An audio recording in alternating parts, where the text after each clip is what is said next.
Hello, नमस्कार. कशा आहात तुम्ही? आय होप की तुम्ही सगळे मस्त, मजेत आणि आनंदी असाल. तर मी प्रिया स्वागत करते तुमचं माझ्या नवीन यूट्यूब चॅनलमध्ये. तर हा माझा दुसरा ब्लॉग आहे. पहिला ब्लॉग चॅनलवरती अपलोड केलेला आहे आणि मी खूप खुश आहे. 2025ची सुरुवात झालेली आहे आणि मी स्वतःला चॅलेंज दिले की 365 दिवस डेली ब्लॉग अपलोड करेन आणि हा माझा दुसरा ब्लॉग आहे. आणि इथे मी थोडंसं बाहेर काम होतं म्हणून गेलेली. टिफिन द्यायचा होता आणि येथे थोडंसं भाज्या वगैरे घेऊन यायच्या होत्या.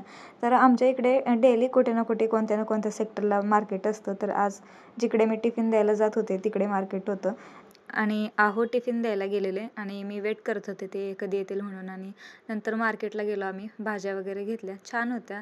आणि आता थंडीमध्ये जास्त पालेभाज्या येतात आणि टोमॅटो वगैरे घेतले मी, थोडेसेच घेतले कारण माझ्याकडे फ्रीज नाही आहे. फ्रीज नसल्यामुळे जेवढं लागेल तेवढं क्वांटिटीमध्येच भाज्या घेते. आणि टिफिन सर्व्हिस असल्यामुळे असं पण त्या लवकर संपतात आणि मला दर 2 दिवसाला भाज्या आणायला म्हणजे जावंच लागतं.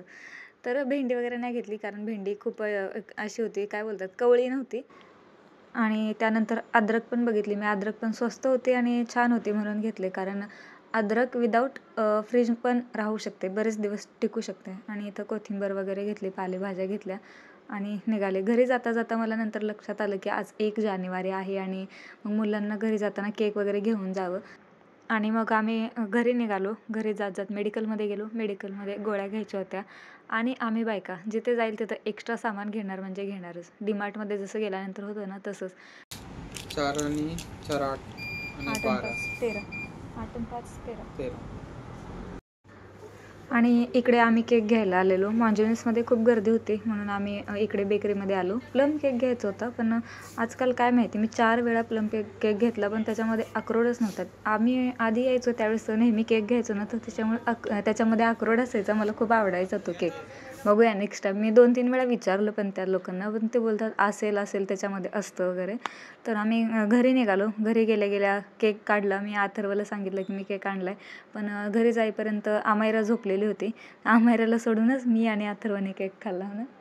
नंतर दुसऱ्या दिवशी सकाळी ज्यावेळेस ती उठली त्यावेळेस तिला दिला, पण तिला थोडंसंच राहिलेला. ती खूप ओरडत होती. आमच्यावर खूप चिडलेली ती. आता परत आज संध्याकाळी बघूया, तिला परत एकदा केक घेऊन येईन. आणि इथे आम्ही कंट्री डिलाईटवरून भाज्या मागवलेल्या. ऑफरमध्ये होत्या, कुपन भेटलेलं. 8 रुपयेच्या ह्या भाज्या. बीन्स, बटाटे आणि कांदे फक्त 8 रुपयेमध्ये. तर ते घेतलेलं आहे. कुपन होतं मे बी आणि शिपिंग चार्जेस 12 रुपये असं काहीतरी लावलेलं. छान होते. कांदे सध्या 40 रुपये किलो वगैरे असं काहीतरी आहेत वाटतं. तर 8 रुपयेमध्ये ह्या भाज्या भेटलेल्या आहेत. तर हा होता माझा आजचा एक छोटासा ब्लॉग. मी प्रयत्न केला आहे कारण कन्सिस्टन्सी ठेवायचे मला. मी जे स्वतःला चॅलेंज दिले डेली एक ब्लॉग टाकायचा, तर ते चॅलेंज मला पूर्ण करायचं आहे. तर कसा वाटला हा ब्लॉग मला कमेंट करून नक्की सांगा आणि सपोर्ट करा आणि उद्याचा पण ब्लॉग बघायला विसरू नका. Bye bye. Take care. Thank you.